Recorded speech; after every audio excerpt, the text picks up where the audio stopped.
বলবেন আমার দিকে।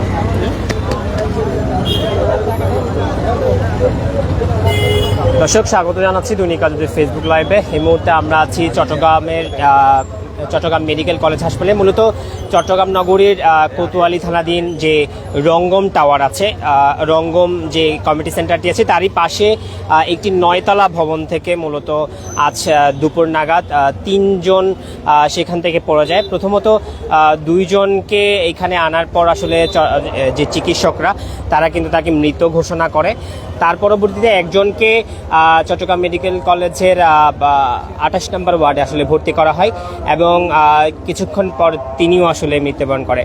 এখানে আমরা চট্টগ্রাম মেডিকেল কলেজ হাসপাতালে এসেছি এবং এখানে আসলে নিহতের যারা স্বজনরা আছেন এবং তার সাথে আসলে যারা কাজ করতেন তারাও এই চট্টগ্রাম মেডিকেল কলেজে আছেন।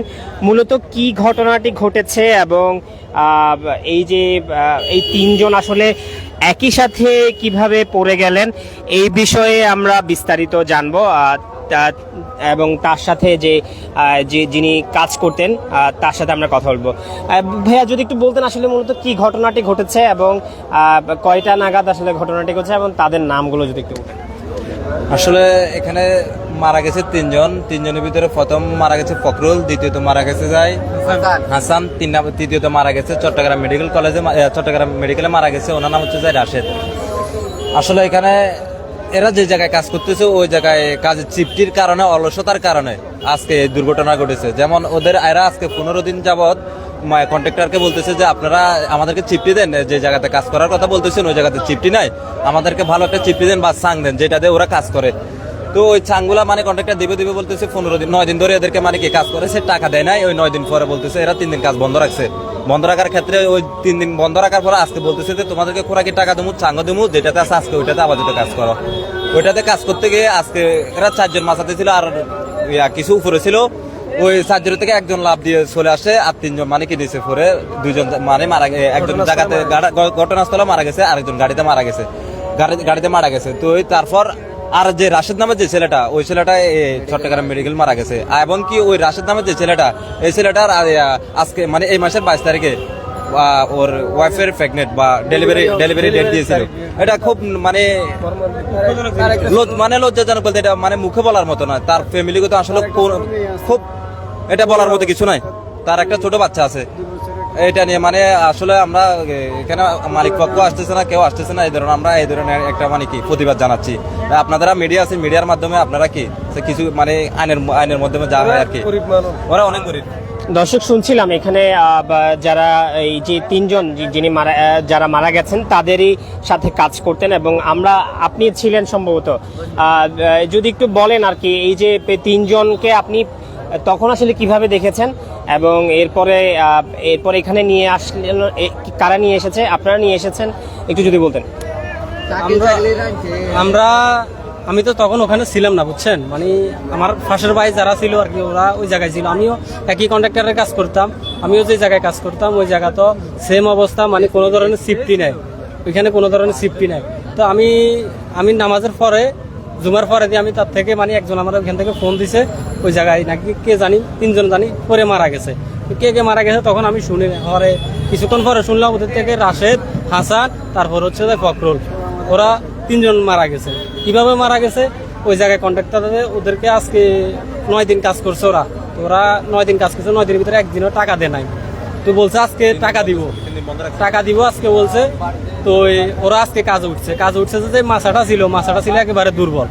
ওই দুর্বল কারণে মাছাটা ভেঙে পড়ে গেছে। দর্শক শুনছিলাম আসলে এখানে যারা তাদের স্বজন আছে তারা, এবং বলছিলেন যে রাশেদ, হাসান এবং ফখরুল 3 জনই আসলে সেদিন সকালে কাজের যোগ দিয়েছেন এবং এই যে এখানে যে সেফটি নেই বিল্ডিংটিতে, সেই সেফটি জন্য তারা তাদের মালিকদেরকে বলেছেন। তারপরও আসলে কোনো প্রকার তারা সেই সরঞ্জাম রাখেনি এবং এখানে তার সাথে আজকে সকালে যিনি কাজ করছিলেন তার সাথে আমরা কথা বলতে চাই। আপনি তো দেখেছেন আসলে ঘটনাটি কি হয়েছে এবং তারা তো সকালে আপনার সাথেই কাজে যোগ দিয়েছে। আমার সাথে কাজ করতে আমরা 3 জন, এরা 3 জন মিস্ত্রি, তারা ভিতরে কাজ করে, আমরা বালু দিতেছি। একজনে ফাট্টা মারে, একজনে মাছ করে, একজনে গোলা মারে। তো এখন এই সাংটার দুর্বলের কারণে আমরা কন্ট্রাক্টর আরো 9 দিন কাজ করছি, আরো আগে বলতেছি যে মামা আমাদের জন্য সাং ফাড়ান, আমাদের এটার ঝুঁকিপূর্ণ রিস্ক হয়ে যায়, তোমরা কাজ করার সমস্যা না, আমি তোমাদেরকে সাং দিমু। এই কথা বলে আমাদেরকে 9 দিন কাজ করেছে, খোরাকি দিচ্ছে না। এবার লাস্ট ডেট আমরা বিশুদ্ধারে কাজ করি নাই, বিশুদ্ধারে কাজ না করা পরে তোমরা যদি কাজ না করো তোমাদেরকে খোরাকি দেওয়া হবে না। তো কত রবিবারে খোরাকি দিব, তোমরা খোরাকি দিলে তারপর সাং টাং সব আনি দিলে তোমরা কাজ করিও। তো আমরা চিন্তা করছি আমরা রবিবারের জন্য কাজ করলে আমরা আর কাজ করবো না, জানেন সেফটি নাই, এই সাইড আমরা রবিবারে সব জামগা। তো এর আগে আজকে শুক্রবারে 3 জন মানুষ পরে মারা গেছে, এখন আমরা যাই দ্রুত যাই এর নিচে গেলাম, যাওয়ার পর সে কি একজন জায়গাত মারা গেছে, আর একজন গাড়িতে মারা গেছে, একজন চকবাজার অনেকক্ষণ আসছিল, 3 ঘন্টা মতো আসছিল। তারপর ওর বেলার টেলার ওর ওষুধ দাবাই সব যা আসছিল সব যাবতীয় সব আমি নিয়ে দিছি, ওরা আবার নিচে আইসে যে হয়ে মারা গেছে। দর্শক শুনছিলাম আসলে এখানে নিহতের এই যে 3 জন নির্মাণাধীন ভবনের 9 তলাতে কাজ করতেন তাদেরই সহকর্মী, এবং যে বিষয়টি আমরা এখানে জানতে পারলাম যে রাশেদ এবং ফখরুল এবং হাসান এই 3 জন আসলে মূলত সকালে আজকে কাজে জয়েন করেছে। তার পরবর্তীতে তারা আসলে তাদের যে নির্মাণাধীন যে সরঞ্জামাদি সেগুলো আসলে তারা পায়নি, এবং যার ফলে তারা অভিযোগ জানিয়েছিল, এবং তাদের আসলে যে প্রাপ্য টাকা তারাও সেই বিষয়টি তারা দেয়নি, কিন্তু বারবারই যে বিল্ডিংয়ের যিনি মালিক এবং কন্ট্রাক্টর তারা আসলে তাদেরকে আশ্বস্ত করছিল, কিন্তু সেই টাকাগুলো তাদেরকে দিচ্ছিল এবং সরঞ্জাম দিচ্ছিল না। পরবর্তীতে আজকে সকালে যখন আসলে তারা এই কাজে যোগ দেয়, তখনই এই তাদের যে সিঁড়ি অর্থাৎ যে বিল্ডিংয়ের যে নির্মাণাধীন কাজ করার জন্য যে সিঁড়িটি, সেই সিঁড়িটি না থাকে তারা আসলে অনেকটা ঝুঁকি নিয়ে আসলে কাজ করছিল। এই সময় আসলে 3 জনই সেই একে একে আসলে একসাথে পড়ে যায়, এবং যার ফলে 3 জনের মধ্যে 2 জন আসলে হাসান এবং ফখরুল তারা সেইখানেই আসলে মারা যায়, এবং চট্টগ্রাম মেডিকেল কলেজে হাসপাতালে নিয়ে আসলে কর্তব্যরত চিকিৎসক তিনি তাদেরকে মৃত ঘোষণা করেন। অপরদিকে যিনি রাশেদ তাকে আসলে চট্টগ্রাম মেডিকেলের 28 নম্বর ওয়ার্ডে আসলে ভর্তি করা হয়, এবং তার পরবর্তীতে কিছুক্ষণ পরেই সেও মারা যায়। আমরা যতদূর জানিয়েছি নিহত রাশেদের যে স্বজনরা তারা কিন্তু এখানে এসেছিলেন এবং বলছিলেন যে এখানে স্বজনরা যে 25 জন তার একটি ছোট বাচ্চা আছে, এবং কিছুদিন আগেই সন্তান সম্ভাবনা একজন নারী তাদের অর্থাৎ তার ওয়াইফ। সমাজের বিবেক আপনাদের দ্বারা আরো আমরা আমাদের এলাকারই আমি শুনে মানে আমাকে একজন জানাইলো যে দুজন মারা গেছে স্পটের, একজন আসছে মালিক প্রতিনিধি বা ওদের কেউ আসে নাই। আমরা ঠিক ধরে আসছি এখানে, এসে দেখি যে আসলে মানে ওদের তেমন গার্ডিয়ান সব গ্রামের বাড়ি থেকে এখানে কেউ নাই। আমরা মালিক পক্ষ এখন পর্যন্ত কেউ আসে নাই। আমরা অনেক চেষ্টা করছি, একজন ওদের ওই যে কন্ট্রাক্টর যে আছে সে আমাদেরকে মানে আমাদের কিছু এমনভাবে বলে যে আপনারা নিয়ে যান, মানে যে রাস্তার মানুষ আপনার 2 টাকা আপনাদের মধ্যে একটা কথা বলতে এই দেশে এত বড় নির্মাণ যে কাজগুলো হচ্ছে আপনাদের মাধ্যমে।